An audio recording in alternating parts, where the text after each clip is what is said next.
اعوذ باللہ من الشیطان الرجیم بسم اللہ الرحمن الرحیم۔ آج ہم سورۃ الفیل پڑھیں گے۔ اس میں 5 آیتیں ہیں، 1 رکوع، 24 کلمات اور 94 حروف ہیں۔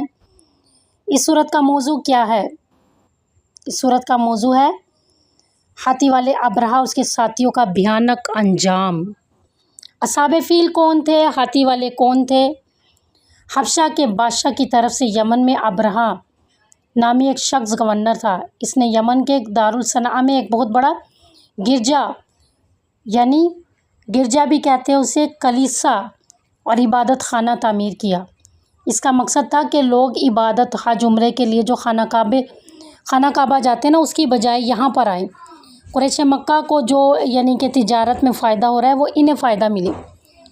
اہل مکہ اور عرب کے دیگر قبائل کو یہ بات سخت ناگوارا گزری اور انہیں تو بہت برا لگا کہ اس نے یہ بیت اللہ شریف کے مقابلے میں جو گرجا تعمیر کیا ہے۔ یمن میں حبشہ کی عیسائی حکومت تھی اور ابرہہ وہ بیت اللہ کی عزت عظمت سے بہت حسد کیا کرتا تھا۔ وہ چاہتا تھا کہ عرب بھر میں یمن کے دارالخلافہ صنعاء کو وہی حیثیت حاصل ہو جو مکہ کو حاصل ہے، اور قریش مکہ کی وجہ سے جو سیاسی، تجارتی، معاشی فائدے حاصل ہو رہے ہیں، وہ ہماری حکومت کو بھی حاصل ہونے چاہیے۔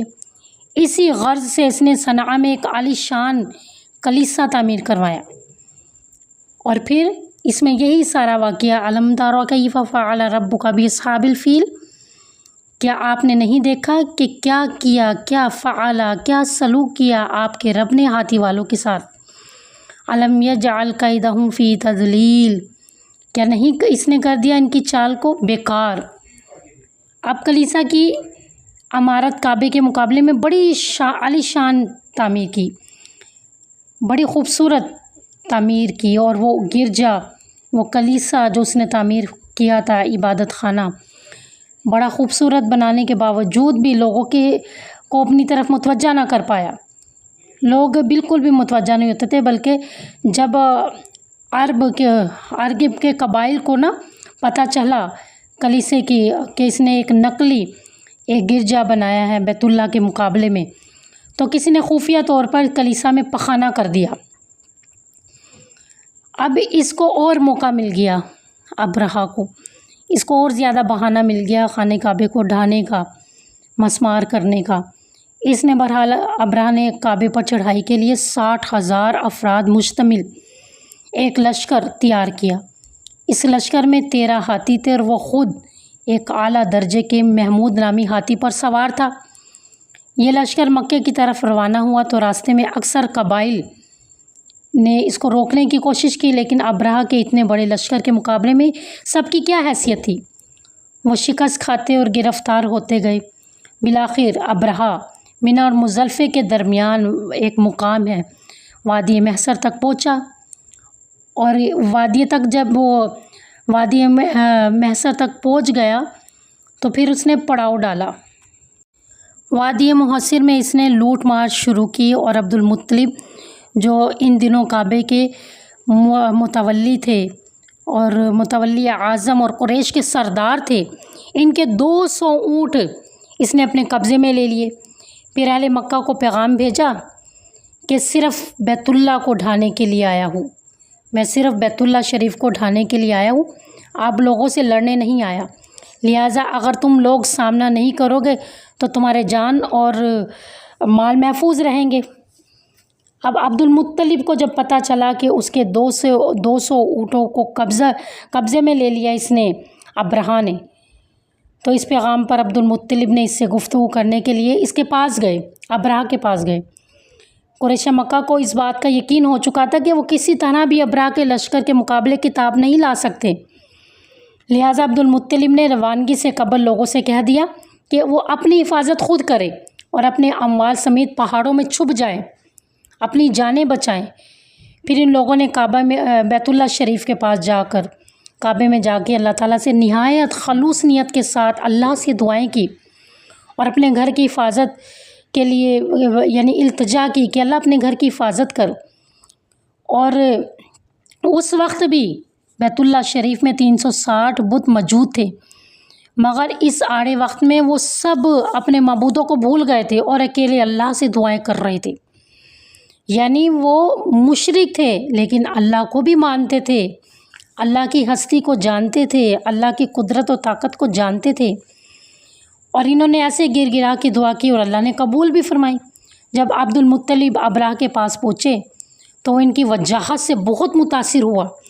ابرہہ عبد المطلب کو دیکھ کر بہت متاثر ہوا اور اس نے خود آگے بڑھ کر عبد المطلب کا استقبال کیا. پھر پوچھا کہ آپ کیا چاہتے ہو؟ عبد المطلب نے بڑی سادگی سے جواب دیا، میں اپنے اونٹوں کی واپسی چاہتا ہوں. اس جواب پر ابرہہ سخت حیران ہوا، پریشان ہوا، جیسے آپ کی قدر و منزلت کسی کی نظروں سے گر گئی ہو. وہ حیران ہوا کہ میری عزت، قدر و منزلت اور یعنی اس کی نظر میں کچھ بھی نہیں ہے، اور بڑا شرمندہ ہوا کہ اس نے تو بیت اللہ شریف کے بارے میں سوال ہی نہیں کیا.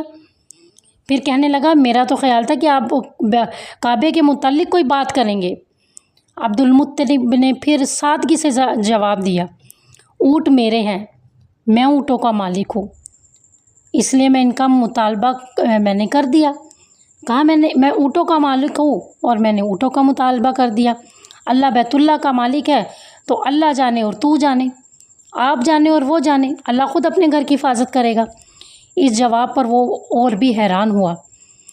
تاہم اس نے عبد المطلب کے اونٹ واپس کر دیے. 200 اونٹ عبد المطلب واپس کر دیے اور وہ واپس لے کر چلے گئے عبد المطلب، اور آ کر لوگوں کو دوبارہ اپنے جان مال کی حفاظت کی تاکید کر دی. ادھر ابرہہ نے کعبے کی طرف پیش قدمی کی تیاری شروع کر دی. سب سے پہلے کام یہ ہوا کہ اس نے اپنے ہاتھی محمود نے کعبے کی یعنی بیت اللہ شریف کی طرف جو ہے نا پیش قدمی سے انکار کر دیا. ہاتھی نے انکار کر دیا، وہ محمود نامی ہاتھی نے آگے بڑھنے سے انکار کر دیا. اس کو بڑی کوشش کر رہے ہیں اور اس کو آگے بڑھنے کے لیے نا اس کو مار رہے ہیں، اس کو زخمی کر رہے ہیں، اور اس کو بڑے بڑے آہنی تیروں سے مارا گیا. اس کی ناک میں لوہے کا آنکڑا ڈالا گیا یہاں تک کہ وہ زخمی ہو گیا، مگر اپنی جگہ سے نہ ہلا.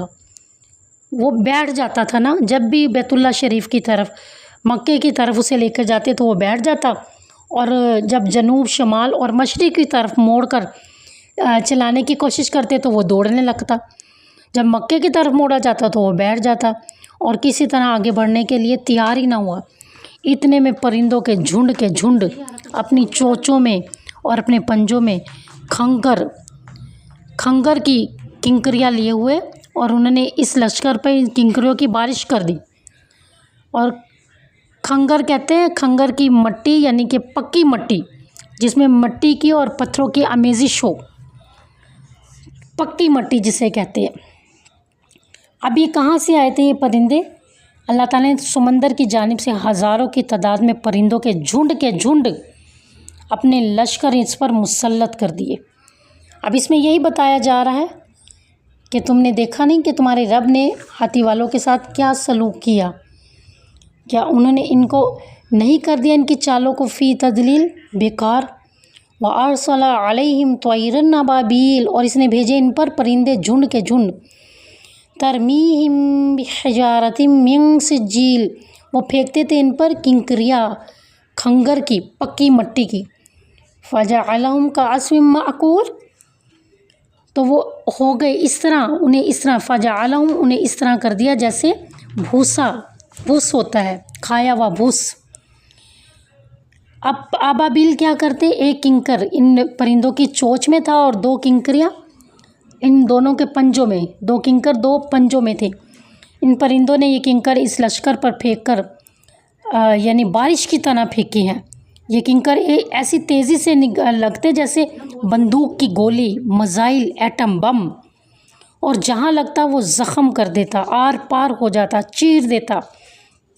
اور کتنے لشکروں کو ڈھیر کر دیا، بیشتر افراد کو ڈھیر کر دیا، اور باقی جو واپس مڑے وہ راستے میں مر گئے. ابرہہ بھی انہی کے ساتھ راستے میں ہلاک ہو گیا.